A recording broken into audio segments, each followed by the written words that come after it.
Well, folks, welcome back to Canada's Boxing Channel. I hope everyone's doing well. I have literally just finished watching Jaron, Boots Ennis and Eimantas Stanionis.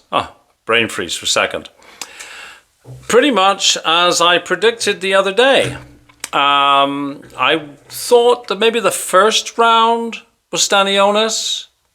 Clearly strong, powerful guy. But he was outgunned from the second round onwards by Boots Ennis, who looked really, really good. Now Boots, of course, was the taller man, the man with a longer reach. Both were undefeated going into the fights. I think it was 15-0 and 33-0. Boots moves now to 34-0. He's now got 2 of the 4 belts, so he's a unified welterweight champion. There were moments where Stanionis looked strong, looked good, but it was, I don't know, the second, third, fourth, fifth rounds, it just seemed that Boots was getting stronger. And Boots dropped Stanionis in the 6th round. The body shot, good work. Like, he was doing a lot of good work to the body. Stanionis, in my view, needed to get in closer. But of course, he was going to be taking hits as he was coming in. You know, he's a shorter reach, shorter man. And in the ring, Boots looked substantially bigger. Now, previously, when he's been fighting under IBF rules, he's been limited to a 10-pound weight gain. Well, in this case, it looked like he'd gained, I don't know, maybe 15 pounds from the weigh-in. Like, at the weigh-in, he looked fine. He looked lean, thin, but he's been able to properly rehydrate. And in fact, apparently he was being interviewed, I guess, last night. And he was asked, what are you going to have for breakfast? And he said, everything. You know, so he's been able to properly rehydrate, get back to his sort of normal walking around self type weight. And he looked very, very good. He was doing exceptionally good work. Stanionis was bleeding badly from the nose. Stanionis was just getting, excuse me, Stanionis was getting beaten, and at the end of the 6th round, he went back to his corner. You know, he wasn't unsteady on his feet or anything, but obviously he was having a conversation with his corner, and it doesn't look like he put up too much resistance when his corner was saying, look, we're going to call it off. You've had enough. And I think it was the right decision. I mean, there might be criticism that he should have gone out on his shield. He should have gone out for the 7th round. But from my perspective, the beatdown was just going to continue.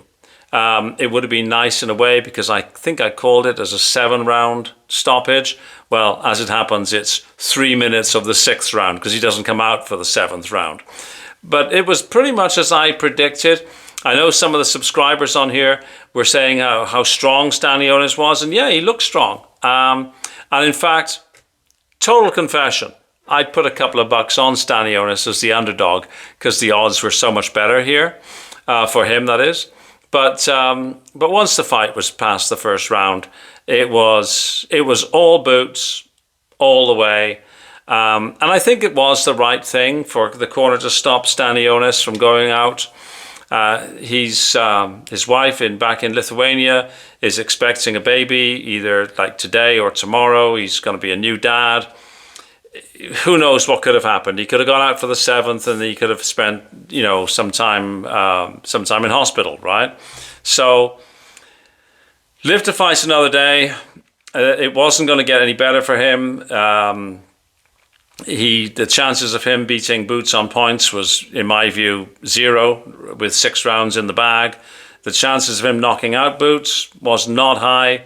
The chances of him being knocked out by Boots, that was looking increasingly likely. So I think it was the right call. Now, Stanionis has said, even though he's only 30, that if he'd lost this fight, he would retire. And you know, if he does, I don't think he has anything to be ashamed about in this fight. It was the strongest Boots performance I've seen. Yeah, basically, without racking my brains, it was a very, very strong Boots Ennis performance. And to be perfectly honest, it looks like, you know, Boots could actually go up a weight class and still be a dominant fighter. I know he said he wants undisputed at welter. And, you know, that's fine and dandy. I'm not seeing anybody at that weight beating him, to be honest with you. So it's an excellent performance. It was an entertaining fight. Both guys hugged and said nice words to each other afterwards. And it ended very much as I thought it would end. There was no surprises for me. Sometimes it's nice to be right, though. I did have, like I say, I did have a pensioner's bet on the underdog, just in case. But I pretty much, as soon as I put that bet on, I realized it was gone. So, anyways, Boots Ennis now unified at the division, looking for undisputed. If you like, please share, please subscribe, and I'll see you on the next video. Thanks so much. Bye bye.